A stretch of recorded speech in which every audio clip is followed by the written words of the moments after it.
Our host, Alfonso Zion So, is all the way in the USA, and so Charlotte will be joining him. Of course, we have some analysts there, and later on, our guest, Mr. Louis, that's Ambassador Louis Brown, will be our special studio guest this afternoon. Let me quickly go and say good afternoon to Alfonso. Alfonso, good afternoon.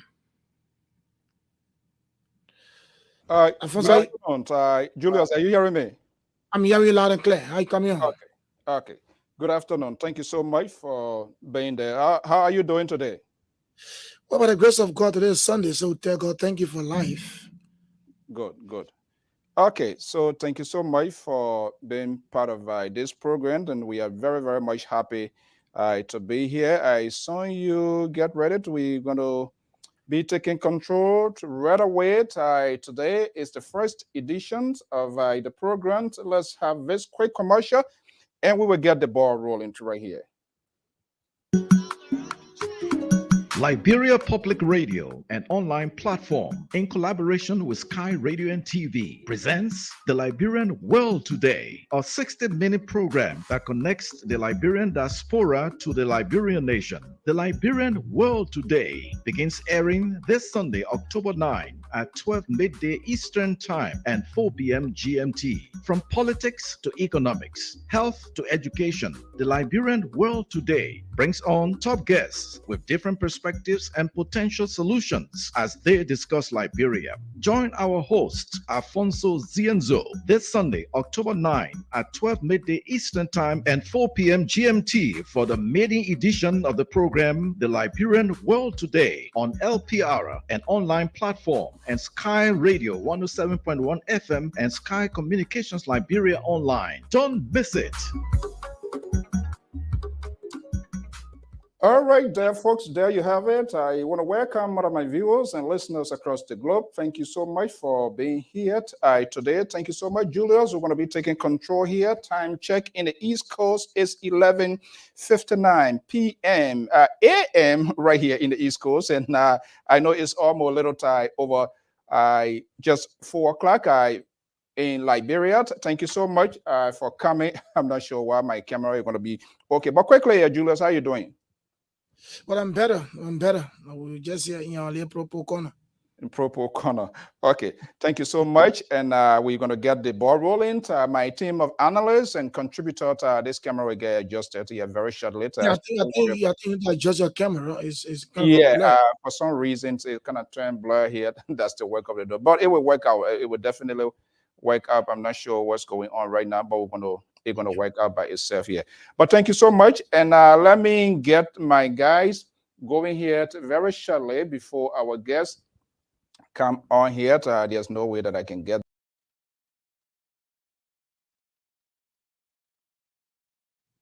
this. Okay, so folks, you are now listening to the. Okay, yeah, go on, Alfonso. Okay, thank you so much. So let's get in here. We want to welcome our viewers and listeners across the globe. We just apologize. The camera there is kind of like blurred, but hopefully they will get better. This is the first edition of this program here, right here on the Liberia Public Radio, and our voice is hovering over our sister network in Liberia, that is Sky FM and television. We want to say a big thank you to them for allowing us to have this conversation here on their network.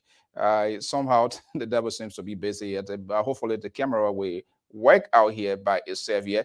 But our team of analysts and contributors of the Liberia Public Radio, they are here standing by. Let's see here quickly to bring them in. From Minnesota is Cesar Goya, is a senior contributor of the Liberia Public Radio, LPR TV. There you see him. And from California is the liberal progressive Samson Blaku Branto is also here. Gentlemen, good morning and welcome.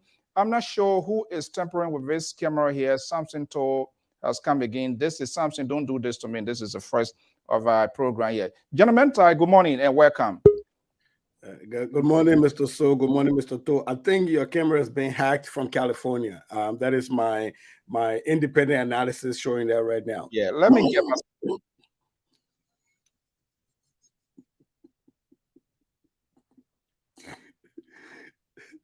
Well, Hear me? Can you hear me, Cesar? yeah, we can hear you. Okay, I think Mr. So will be back here very shortly, and I'm very happy today for this program, and hopefully that this camera will not do what it's doing. But I'm very much experiencing these type of business when we usually 2 hours before project delivery time, you try to print, the printer goes off and nothing work, and you go crazy.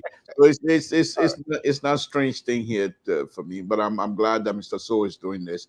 I hope the program will generate a huge audience here today, because the subject matter and the subject itself is very important to the continued discussion about Liberia and the Liberian people. I think this is going to be very interesting here this morning, Mr. So.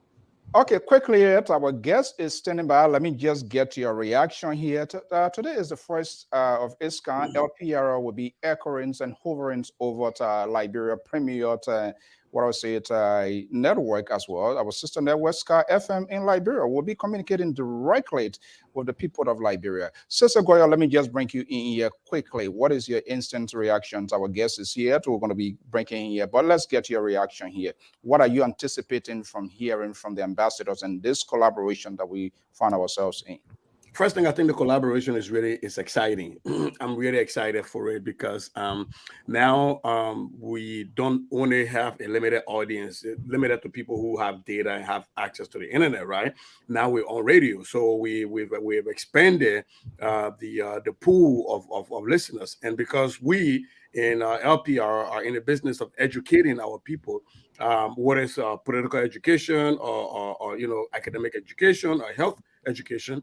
Now we have access to a vast majority of the Liberian population that we can now interact with. And as far as the ambassador goes, I'm excited to hear what he has to say. I hope, and I know the brother is he's very smart. So I hope he brings some substance today, like he always does, and not just give us bare bones.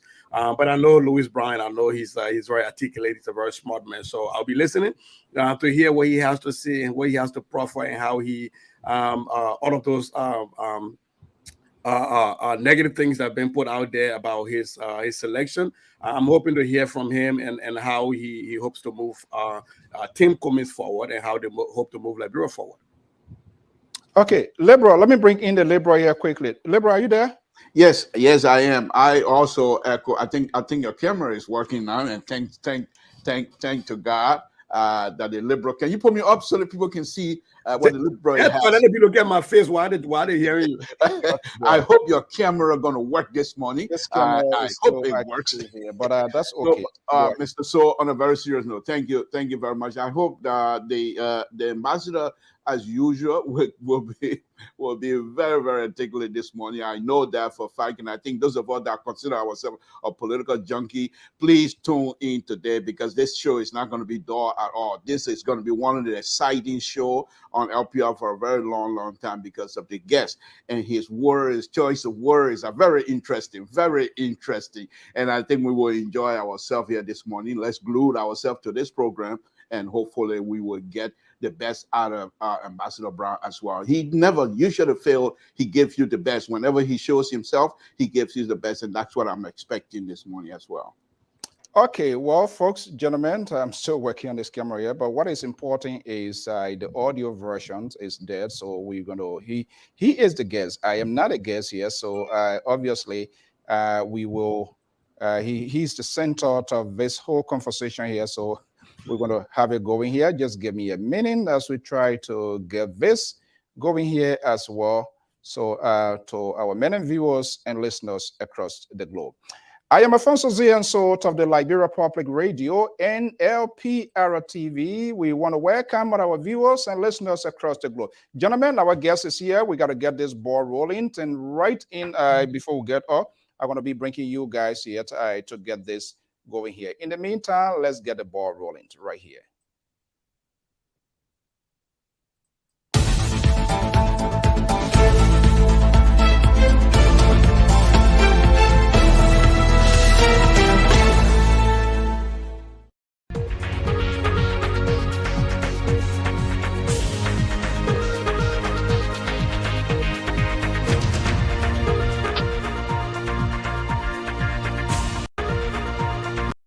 Okay, good morning, USA. Good morning, good afternoon, Liberia. I'm not sure what's going on here, but just ignore this camera here for some reason. I hope the Russians has not infiltrated the system here. They are the ones good.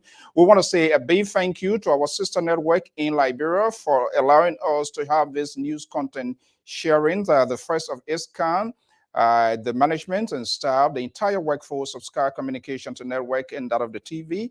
I am Afonso Ziensot of the Liberia Popular Radio. This is the first edition, the Liberian War Today.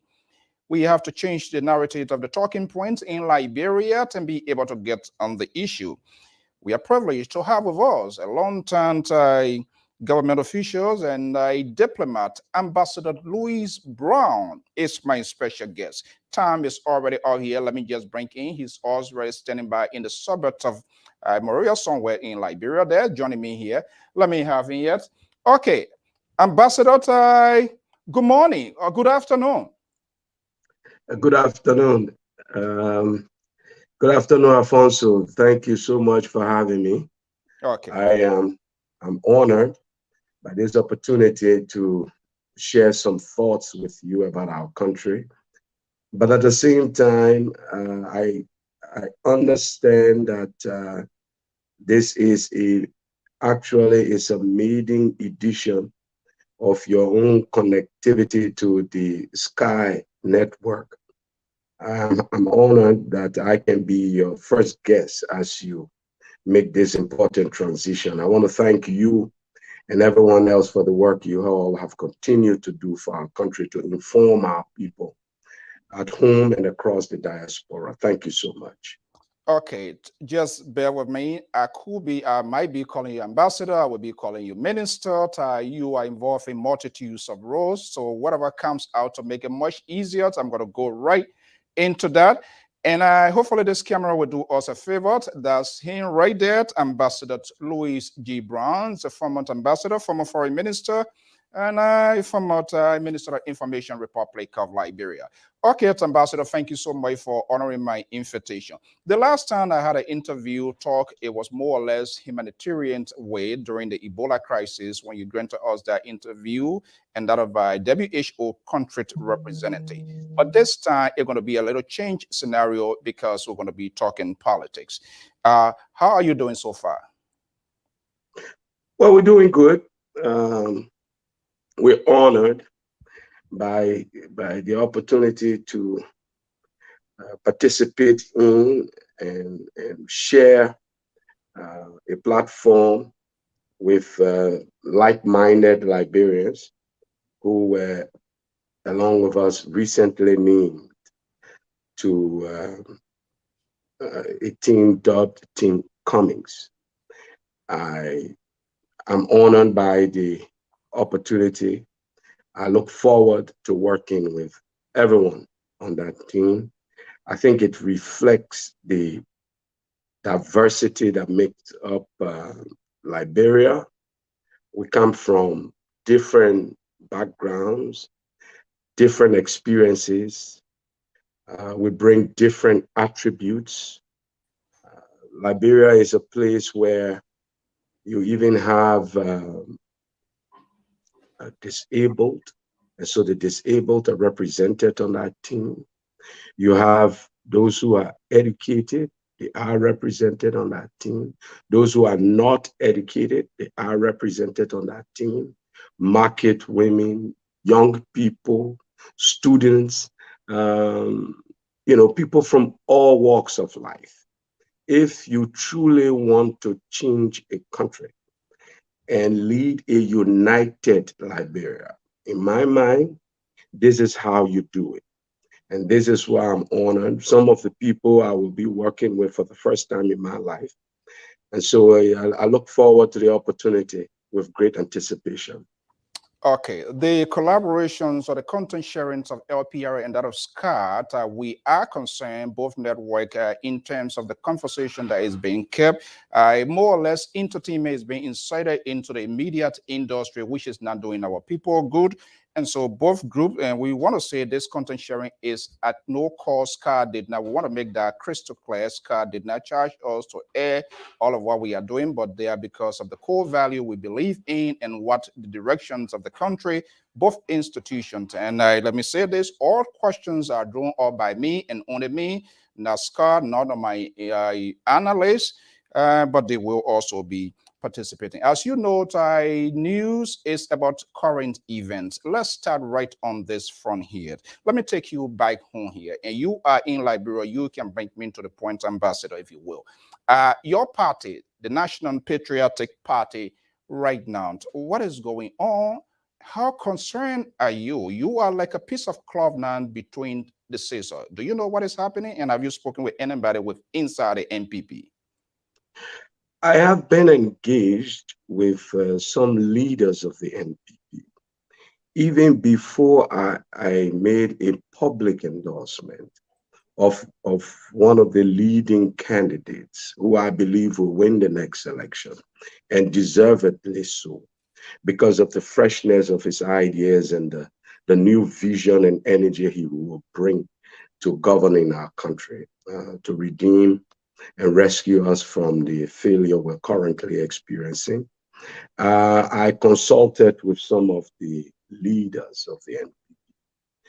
The National Patriotic Party is a strange political party. Unlike many others, it was created in the heart of our country. It's one of the very few political parties, if any, that was created from central Liberia. It brings together people from all persuasions and experiences and diversities. It is a grassroots base. In fact, many of the political parties since our war have elements of NPP impressed on their own, either be their structuring, how they canvass around the country, or even their own membership. So then the NPP, if you look in the CDC, you will see NPP people. If you look across all these political parties, the Unity Party, everywhere, you find NPP people. What is currently obtaining, and I have no authority to speak about it, but I would tell you that the NPP has been in a difficult position of finding itself. Sometimes, like every human being, you get to a phase in your life when you have to reassess where you're coming from and kind of redefine yourself in terms of where you are going and how you intend to get there. And so, but the NPP will survive. That's the most important thing. And I say this with all sincerity and honesty. The NPP has struggled to find itself, but it is doing its best to get there. The fact that it is a political party today that is counted amongst the serious political parties, and it continues to hold its deep grassroots organization and basis, speaks to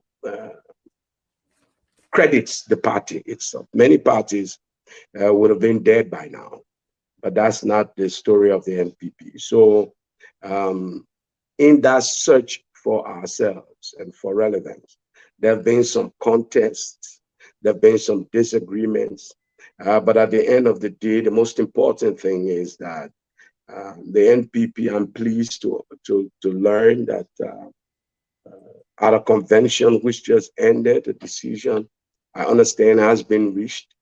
I believe the party will confirm it if it hasn't already, that it will continue to consult with like-minded political parties in forming collaborations that are in the best interest of the country. This seems to be troubling. Talking about NPP, Ambassador Louis Brown, Ambassador McIntosh, you guys, mobilization present, student activists, you nurture, you put this institution together, see what is going on right now. And I'm hearing say they're going to be okay. How possibly can that be? Are they still listening to you? Where do you find yourself? Now you have injected Western politics into Liberia, which is a great thing, working across the air. But that seems to be a little bit troubling because this is an institution you helped to put together, and it got to the presidency. And here we are right now. The two faces of NPP. There's no way the politics of Liberia can ignore Ambassador Louis Brown and that of McIntosh. Two of you guys now in the front yard of Alexander Benedict Cummings of the ANC. How can NPP survive? NPP will survive because NPP has always endeavored and strived to be more than just the individuals that have been said to be associated with the party. One of the challenges the NPP faced for many years was many have thought that without Mr. Taylor, the NPP will die. That has not been the case because the NPP, if you look at the true history of the party, it was not necessarily begun by Mr. Taylor for Mr. Taylor. The NPP was an effort, a realistic effort to seek a political resolution to the prolonged conflict at the time. So a number of individuals came together and created and formed this political vehicle. Some have passed on now. I'm talking about the late Christian Herbert, the late A.C.T. Fagate, Augustine Ninswa, and a host of others who were not combatants. They came together and realized that the country needed a political solution to the military crisis that we were engulfed in. And that is why the NPP came to exist. Of course, his first standard bearer was Mr. Taylor, who bought into the idea later.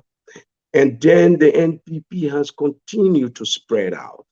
If you look again, like I said, in all of these political parties, NPP officials have or members have served in leading roles and capacities, helping to build other political institutions.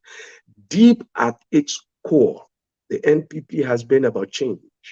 Now, have we achieved the change we set out to achieve? No, it can be reasonably argued that we have not achieved what we set out to achieve for the country.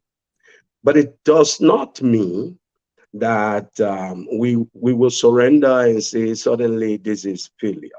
So you find NPP people everywhere in all these political organizations still working for that same intrinsic element of change in our country.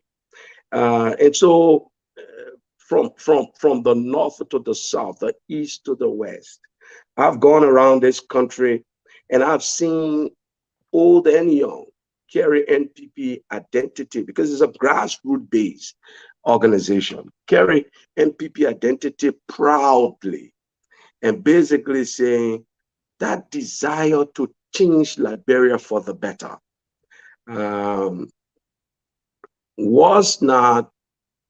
should not have succeeded militarily, thank God, but hopefully we can all continue to work in our country for improved democracy, improved spaces for civic association and respect, improved opportunity for unity of purpose, unity of our people, whether you be Muslim, Christian, whatever tribe, whatever gender, whatever political party.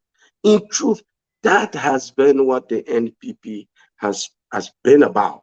That was why we formed the NPP. And so it shouldn't surprise you that, for instance, during elections, NPP partisans have taken different paths. All right. Let me, Um, I hate to interrupt. Let me hold you right there. We're going to be moving here and there. We want to make use of time here. Let's come to today's reality of your recent political decisions. You are a politician. For me, it's not a surprise. Take us, let's turn the camera off here. How Ambassador Brown arrived at this point? Were there any initial conversation prior to your public endorsement to Alexander Cummings of ANC? What was the political deal? And I also understand the coalition NPP formed herself with that of the CDC. It did not work. And we all know that it's not a hidden fact. So who knows?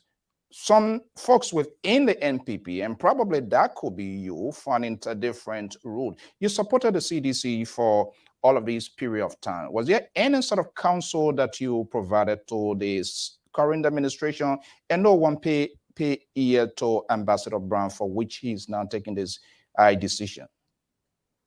well, I said on another network, and it seemed confusing, that I supported the president with silence. I've seen political leaders offer public counsel, and I've seen how this president has entreated those public counsels for the good of the country. And so my support, quite frankly, was mostly in silence. You know, President, we are 161+% mandate to govern. One of the things I thought was necessary with that size of mandate is to allow the president all of the space he will need with as minimal distraction as possible. So there can be no excuses for his failures. And yet there are excuses. He's blaming the opposition for not doing this. He takes no responsibility. He's blaming the past. Oh, it happened before, so it should happen now. Kind of a justification that makes no sense.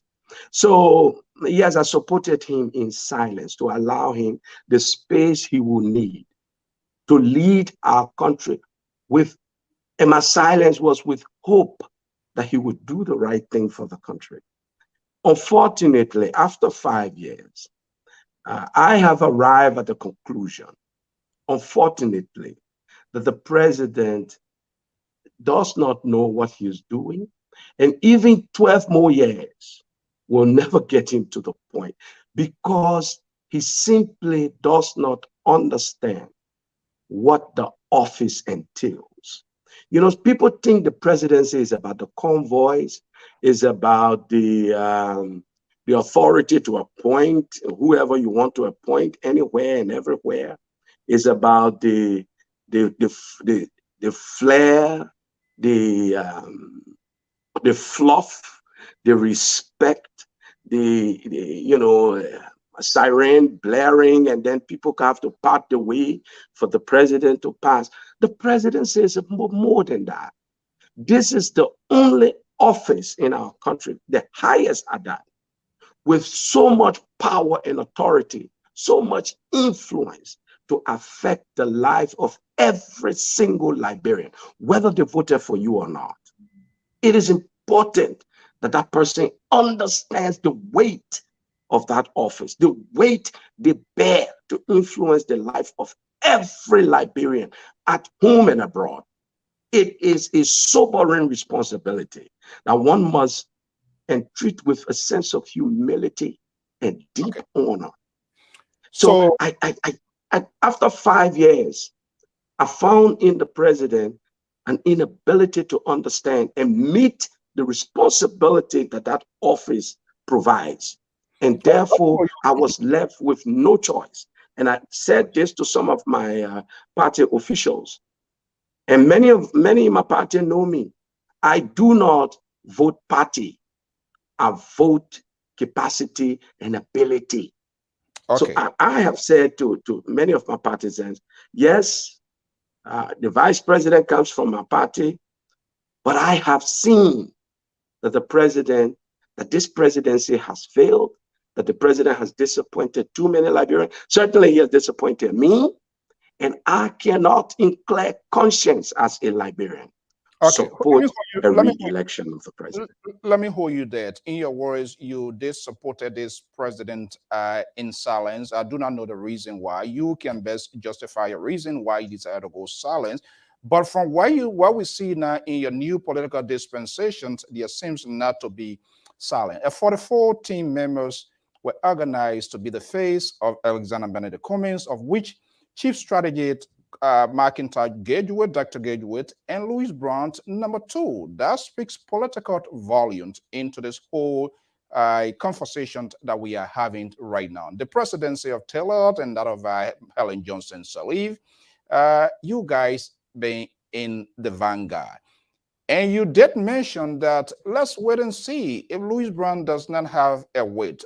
Graham Bassett is a very strategic into the process. Julia Duncan Cassell, former gender minister, also in that we see the so-called Supreme Council group of NPP, Daniel Che, is coming. Is that a strategy to demobilize or strangle the ruling establishment? Because you engage with potential will be getting these folks over to Alexander Cummings. Is that a drive you are on now? Well, everybody on that team, by the way, that's an initial team. I invite all your listeners to listen out for additional names. There will be additional names coming out, added to that initial naming. I should say that people are called, critics, especially from the government side. They're calling it, they're trying to draw the former president into this. I think that's a bad strategy to do that. But it's their strategy. We don't worry about what their strategy is. We worry about effecting our strategy. They know it's a very serious thing. They now know we are very, very serious to stop President Weah because he has failed the country. Take, for instance, Dr. Toga McIntosh Gatewood. They're trying to link him to President Sirleaf. What they will not see is that Dr. Toga McIntosh Gatewood led the 2017 election effort of President Weah. It seems to me to be a slap in the face. It seems to me to be a huge endorsement and a letdown for President Weah, that the man who led the effort to get you elected is so remorseful about your performance that he has now decided that he will collaborate and work with others to stop you from getting re-elected. That is the message they are trying to hide. My party is in collaboration. The NPP is in collaboration with the ruling establishment. I see that, Ambassador, not to interrupt you. More or less, it's not a message, it's a political suffocation now that is being back to then you want to see it. Louis Brandt, if I do not have a weight, Daniel Che is follow suit. You are telling us now more to come. Are they coming from the NPP belt to prove that you, Gatewood, Che, all involved now, more or less, is going to be to give the president a one term, correct? They are coming, names you will hear, and names they did not want you to notice in that list of 44. Came from CDC, came from the UP, came from basically all the tribes in our country. Many of the major religions in our country. I shouldn't say all the religions, but Muslims, Christians, people that are way older than me, people that are way younger than me, people that are educated more than me, people that are way less educated, market women, the young people are volunteering in their numbers. People are frustrated. People are disappointed. And all we're trying to inspire. And you know, the other thing they will not tell you, members even of the ex-combatant community, disabled community, are so disillusioned.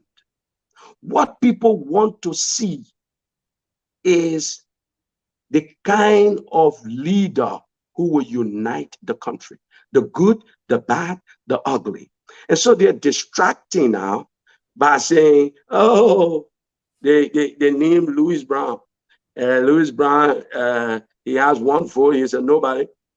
But it's the same Louis Brown that giving the president sleepless nights. He's going to his church and preaching on the same Louis Brown. It's the same Louis Brown that's shaking fear into them. Was that a bait knew very well somebody want to go for that bait? Was that a bait you did for which the CDC and the president went right into your political bait to create this conversation? This seems to be diverted now. I'm not sure how, but that's you've been in this for the long years. I believe those were some of the things that were discussed in the strategy war, correct? Well, you know, I don't know, quite frankly, we didn't set up to set a bait or a trap for the president. But again, if you don't know what you're doing, you will fall for anything. So I could tell them they better go back and look at their list. They probably have a list of more than 100 or so human beings. Many of these people were not even consulted. Many of these people are now approaching us to join us, asking us to name them, that this government named them without their consent. Many of the serious people on their list. So I think this government is in trouble. They know they are in trouble. They are distracting. They want to discuss anything except their failures, except their disappointment. And we will get them to focus on their disappointment. Because, you know, President was elected with so much hope. There was such high expectation, even from in the NPP.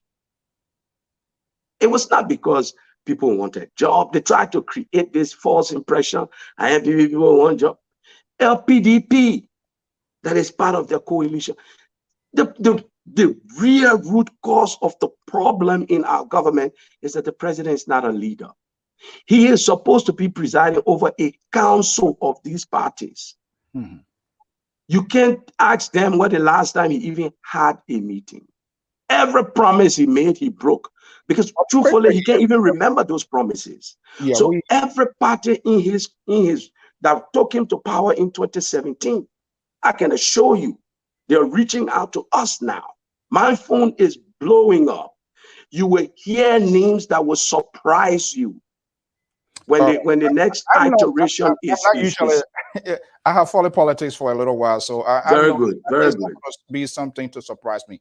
But here is the deal or no deal. You just alluded the coalition with the CDC, MPP, and the other party. It did not work. People get into coalition for political accommodation that we cannot rule out from this conversation here. Now, here we are into another coalition. Some of you guys, folks from the NPP, going in. Is it fair to know, for us to know what is in it, how will this coalition survive from, because other one, it has not worked? First of all, let me be clear. The misconception is that the initial list of 44 is as if Mr. Cummings was naming a cabinet. There are people that have been running around saying, oh, so this is Mr. Cummings' government. Oh, so if he can name these people, then certainly he cannot claim to have clean hands because Louis Brown worked in previous administration, Toga worked in previous administration.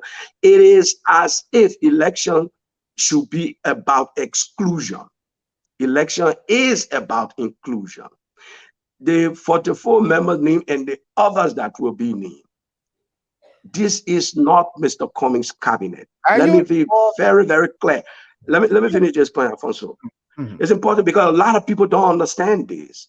People are running around now asking.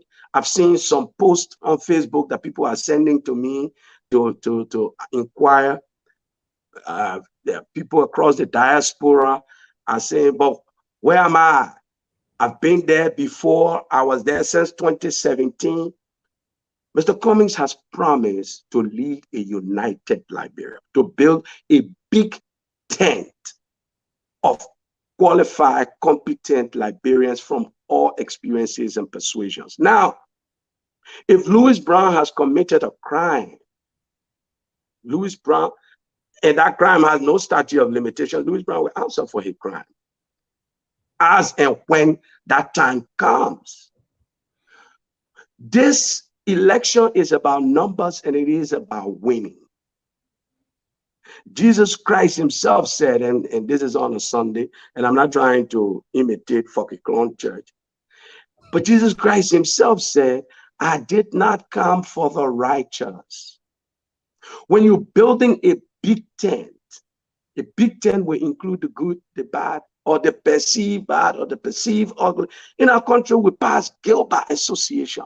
Okay, quickly. Oh, Louis Brown was this, so he has to have been this. But nobody wants to prove anything. Okay. What we are trying to do is build a winning coalition first of individuals. Yeah, that's and what the other thing I need to announce on your show, if you can give me the privilege of doing so, there are political parties that have now made, that have now expressed intention to join the CPP in a broader collaborative effort to end President Weah's, to make sure President Weah is a one-term president. We will be talking to everyone. We will be, and we will not make promises we cannot keep. This is a guiding rule. Everybody on that list of 44 is a volunteer. No one has been promised a job. No one has been promised a ministry. No one has been promised representative position. No one has been promised senatorial position. Everyone basically coming together with a singular purpose of helping to change our country for the better. Ambassador, can you share with us those political parties that are coming on board for the good of the audience and the Liberian people? Well, I've broken the good news already on your show. Don't let me do more than that, Alfonso. I know you're good at teasing these things out, but while these things are being worked out, I'm sure you will understand. Now I see best. Now I see the reason. Come again? I said now I see the reasons, which was not surprised. Ambassador Brown graduate coming, because honestly, ANC, they have never had a voice. The resources, the financial capability is there, but they have just not had a voice. You and your guy, number one, number two. That suggests to me, potentially you guys going to be the face of this campaign here. For the benefit of our audience, what specific role will you be playing in this campaign 2023 for Alexander Benedict Cummings? Well, I have volunteered my service and my time, like everybody else on that list, to work with everybody on that list, to work with Mr. Cummings, to work with the CPP, and those who will be named subsequently, and that is an ongoing process. Mr. Brown, even the diaspora, we expect the diaspora to have its own leadership as well. But we will be working, and you know why they are attacking me. Ambassador Brown, don't do this to me. You know me, I know you. When Barack Obama was elected, David Axelrod was the face of the campaign from the guy from Illinois. You coming in here, I know other colleagues, other folks going to be coming in. My question is, what would be your specific role in this campaign? I know you are in it to win. You're not a losing guy. And so if you are not a losing guy, you potentially could be taking the driving seat. What would be your specific role, sir?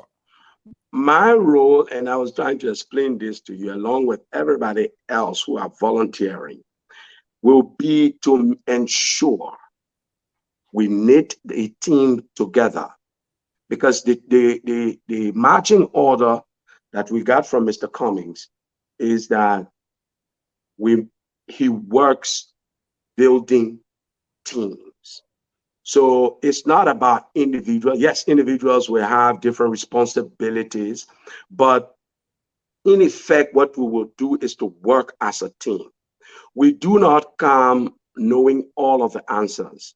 We do not come trying to set others back, say, oh, your ANC or your Liberty Party, you people were not doing this. Now we're here to do this.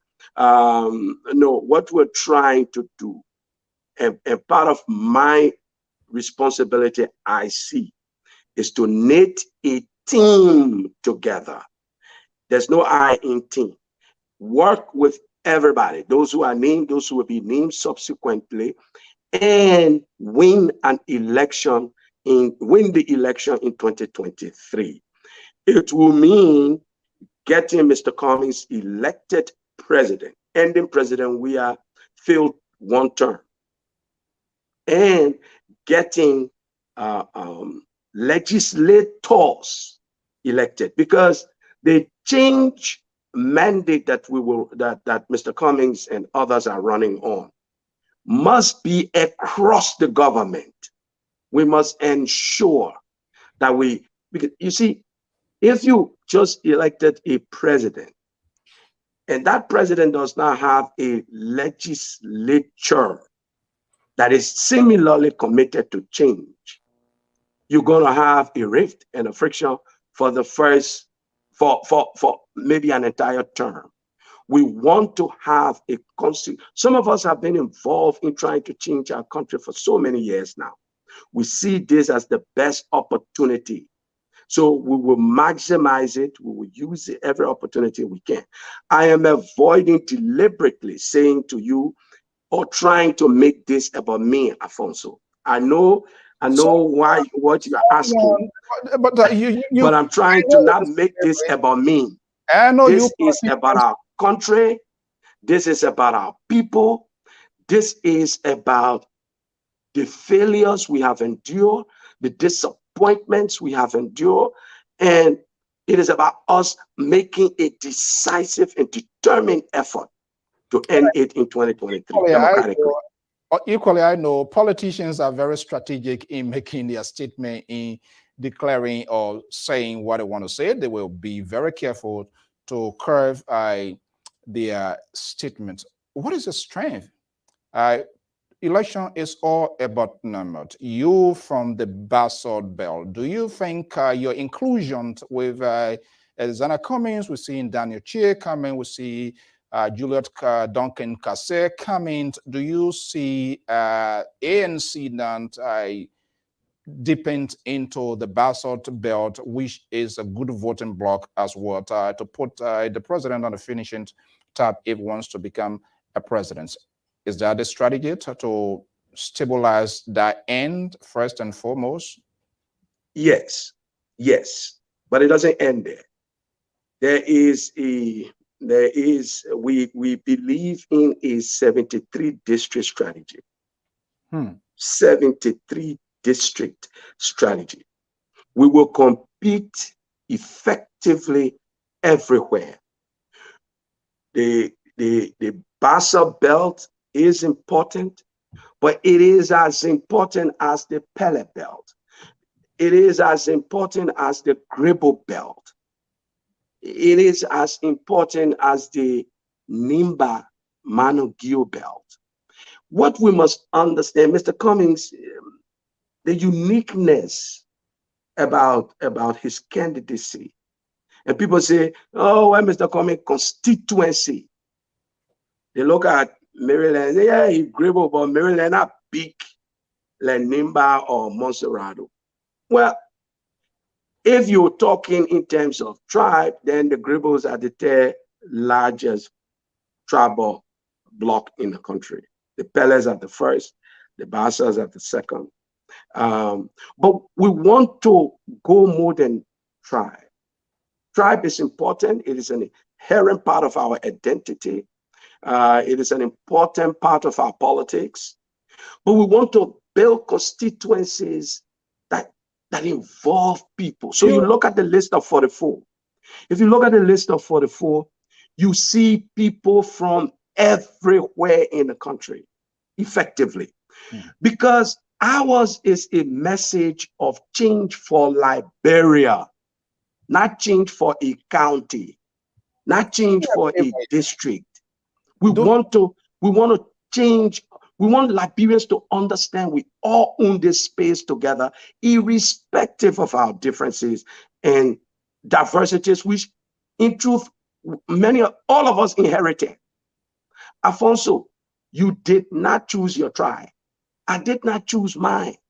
So it should not give you an advantage over me. No. In anything that concerns Liberia. That is what Mr. Cummings is trying to represent. We're building new constituencies. We are looking to sweep through the Bassa Belt. We are looking to challenge and sweep through the Pele Belt. We are looking to sweep through the Gribble Belt. But more importantly, we're building a coalition, like I said to you, of like-minded individuals who will understand that our diversity should only strengthen us, should only help to identify us as Liberians, rather than be used to not unite us, and that divide and conquer attitude. So much so that if a Lofa man wins, then Lofa can expect to be developed and Grand Crew can expect not to be. We have to change this about ourselves. Okay, whoever wins, everybody else must feel a sense of shared ownership, whether you voted for the person or not. And I think this is what Mr. Alexander Cummings brings, an opportunity for all of us to change our country together. I haven't seen anybody. I've been following all of these political party, political leaders. No one is now actually articulating to the voice the message of ANC than what Ambassador Louis Brown is doing. That gave me a sense could be a potential phase of this campaign here. But let me just bring this here to you. We are running out of time. Some of those who blaming President Weah of the economic and political decline. In the opposition to Mr. Cummings, the guy that you support, recently in the foreign media interview pointed a dark picture of the current state of affairs of Liberia. You, as a former Minister of Foreign Affairs, former Minister of Information, former ambassador at the United Nations, and you work for the Helen Johnson Sirleaf government. Cummings' sentiment, where do you Poya, why did he say what he said in the foreign media? What was said in the foreign media? That is what I didn't get. He pointed out, he depicted a picture of Liberia, the current affairs of Liberia, as dark. What was he saying? Oh, yes, the current situation is dire. I think you may be referencing a speech by Mr. Cummings a couple of a month or two ago, when he said it was not just RIA that was dark. He used darkness to describe where our country is. Look, Alfonso, one of the most painful moments I have had, one of my most agonizing and angry moments, first, having worked on the world stage at the United Nations, I know how embarrassing President Weah's recent visit was. I know what former colleagues that I still communicate with had to say about Liberia, that they once look up to, whether it be from the Peace Building Commission or other places, basically talking about Liberia being a model that other post-conflict countries needed to emulate. So put that aside.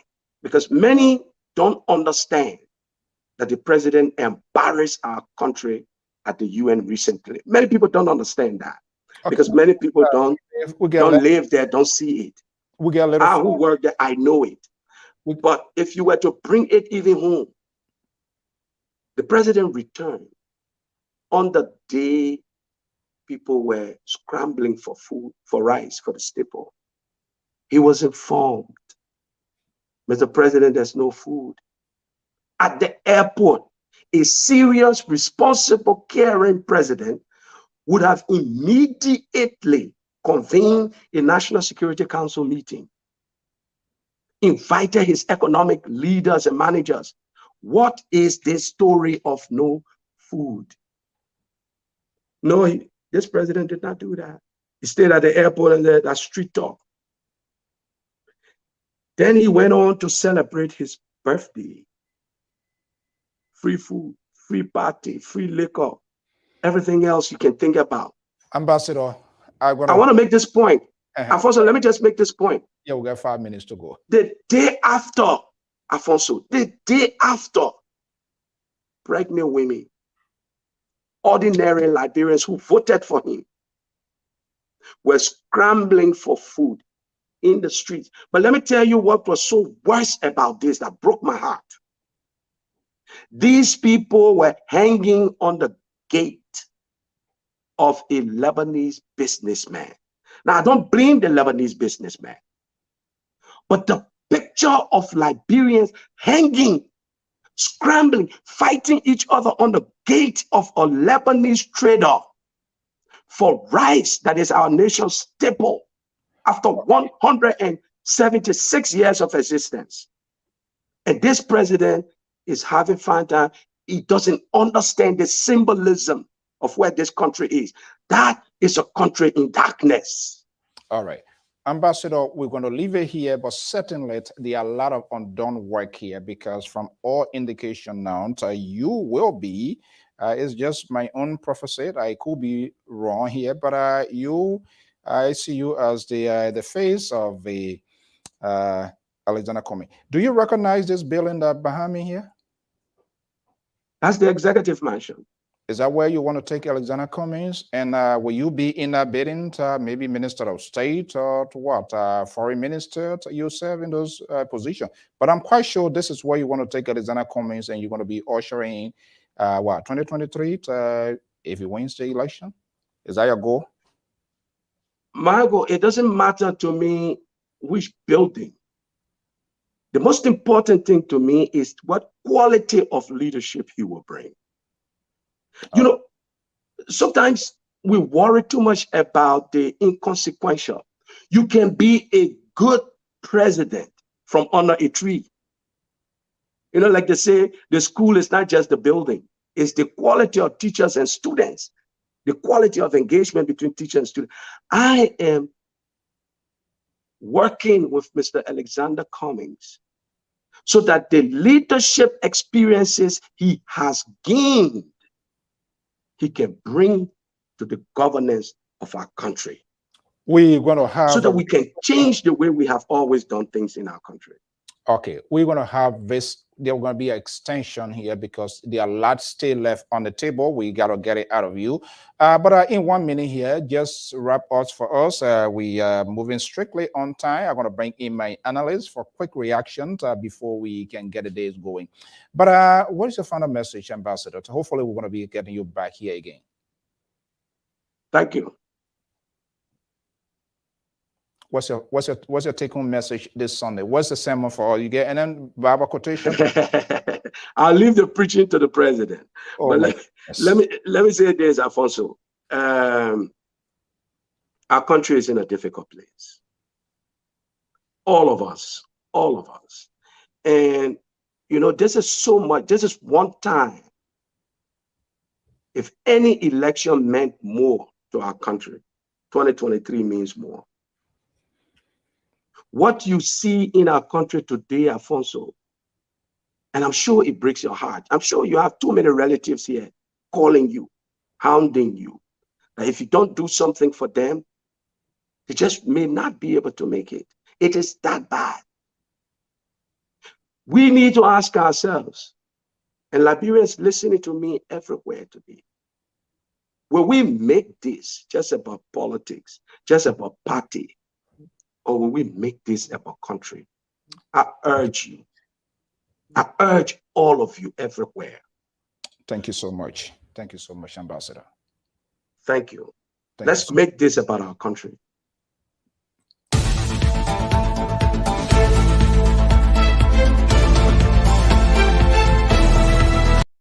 Okay, we are running out of time. Let's bring in quickly here to dissect this talking point. This is Alfonso Zionso, first editions of the Liberian War Today. Standing by in Minnesota is our senior analyst, Scarlett Sese Goyo. He supports the candidacy of Tiawan Gonglo. Let's go to the liberal state of California. The liberal progressive, Samson Boku Bronto with the guy, old man Joseph Boyka. Gentlemen, we are almost out of time, but you listen to Ambassador Louis Brown. Let me go to the liberal state and start from Samson To. Samson To, any change of political mind here from your end today? Not by the stretch of any imagination. I am still I admire. I am not part of the Joseph Bakai enclave, but I am a admirer of Ambassador Bakai. Now, while I still admire Ambassador Bakai, I think Louis Brown has just shown again today. Mr. So those of us that consider ourselves political junkie, this is a man that I would like to have on this show every day because I enjoy. I don't agree with many of the things, but I enjoy just the way his communication process. It's very interesting, and this is a kind of thing you will come bring people who put adjective together and things that they speak in English. Is Okay, this face? Please, you're gonna have to find something else. You're gonna have to find somebody who will be at the same level for you to communicate effectively with the Liberian people. You can't bring people okay. 2-3 adjectives together and then put it out there and people say "sow." Okay, let's leave it there. Let me bring in Sese Goya. Sese, this thing here, I'm making an educated guess here. Do you think Alexander Cummings and the ANC found their new voice to have Ambassador Brown to sharpen the message of the ANC? Should CDC, Yoga, Tiawan Gonglo, and the others should develop some sort of neverness yet with Louis Brown, get you with McIntyre coming on board with Alexander Cummings? Well, first thing, I as an educator, I'm an ardent admirer of the ability of Louis Brown to articulate his message. But should my guy Tiawan Gonglo be worried? Absolutely not. If anything, this gives us more energy and more strength to say yes, we see a clearer pathway to the presidency. Because what this looked like to me today is the ANC found their improved version of a Karas Gray, right? He comes and say, except he is more articulate, his subject and verb are in place, but he comes and say a lot of stuff about nothing. And he goes around, he beats around every bush, right? So the ANC, being an alternative national congress, the alternative to the CDC, just formed their own Akaras Gray. He's a lot more educated and a lot more polite, and a lot more educated and a lot more articulate, just like they formed their own General Powers and General Chair. And so I think the ANC is just replicating what the CDC had done before. But if for me, I wish we had more time because the ambassador weaved around the issue of the NPP. If the ambassador truly believes that he and the likes of Toga, Glow, and McIntosh, they have a force in the NPP, they would have worked within the NPP to ensure that the NPP breaks its collaboration with the ruling establishment and collaborate with the ANC. They couldn't. And so that's why you find them living individually instead of moving the party. So that tells me if you don't have the ability within a political party that you established, that you were a founding member of, and you cannot move that political party to a collaboration, but you have to move individually. That tells me you got no power in your political party. And so you got no base. And real quick, one big thing he kept stressing on was the Basel Belt. That tells me, as an independent observer, that they are now worried that their deal with Belity, they found out that Hassan Belity cannot deliver. He does not have the ability to deliver Grand Bassa. And so now they're bringing the likes of Daniel Chia, they're bringing Julia Duncan Cassell, because they're worried that Yombli Kanga is going not to interrupt you, politics, you got to be strategic. So this is a strategic move by the ANC to get the political power. No, but that tells people who are watching that the ANC is concerned, because if you went into a collaboration with the Liberty Party, right, and you felt like you had the votes of the Liberty Party, you won't be focusing this much on the Bassa bill. That's just first. Look at the numbers in there. Look at the heavy hitters that they brought. They are all from the Bassa Belt. And he even alluded to that there was a Bassa Belt strategy before going on to say it's a 70 district strategy. So they understand that they bought a bill of goods that from Musa ability that is worth nothing. And so now they have to go back and redo the work. So their collaboration with the Liberty Party is just on paper. Just like the weight that Louis Brown brings, it's just going to be on paper. So the Liberal. Yes. Do you think the political strength of Nyombi Kanga Lawrence here is being neutralized as well by the ANC strategically? Far from it. My sister is still strong. The leader of Liberty Party is still strong. And nobody gonna dislodge her from that position. I mean, that's not, you can bring Daniel Chair of all people. Daniel Chair of all people, if that's the person you're gonna use. He got defeated running for a race in the county. Right. Daniel Chair is the person that you're going to use to bring the Bassa people on board. It's not happening. But besides that, Mr. So, Mr.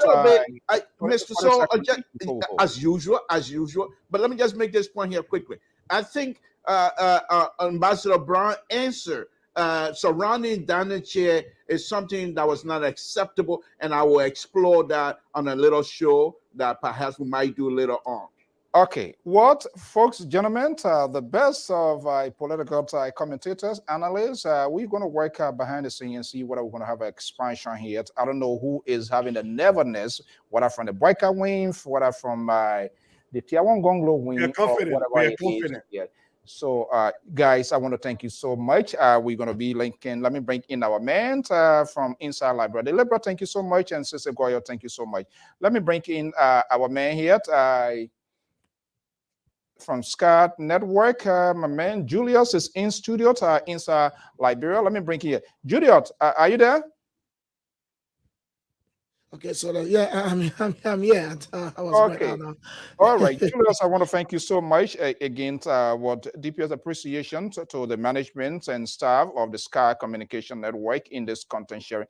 And by the way, this is the first edition. So if you want to advertise, let us know. We can advertise. We can get a commercial rolling as well here. Our deepest appreciation to the management and staff of the Sky Communication Network, the technical team, the administration for such a great job. Thank you so much, Julia. All right, thank you too. We appreciate you guys as well. We'll be here next Sunday. Thank you so much. Okay, so that's it. Have yourselves a wonderful time. As I said, bye-bye from my end.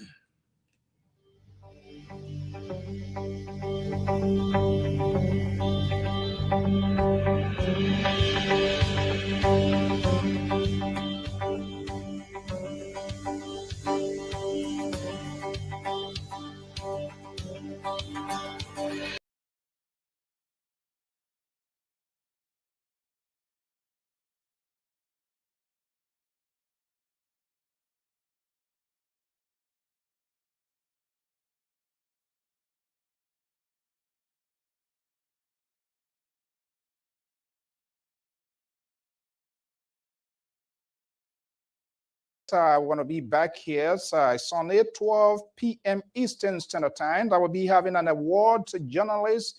Award winner Kai Jerowle is the author of the book Liberty Hijack. He's going to be my guest. This program going to go into every spectrums of the Liberian society, politicians, journalists, technocrats, authors, researchers, doctors, nurses, professionals. They're going to be on this network. I want to thank you so much for today's edition. Until then, I'm Alfonso Z, and so have a pleasant day. Bye-bye.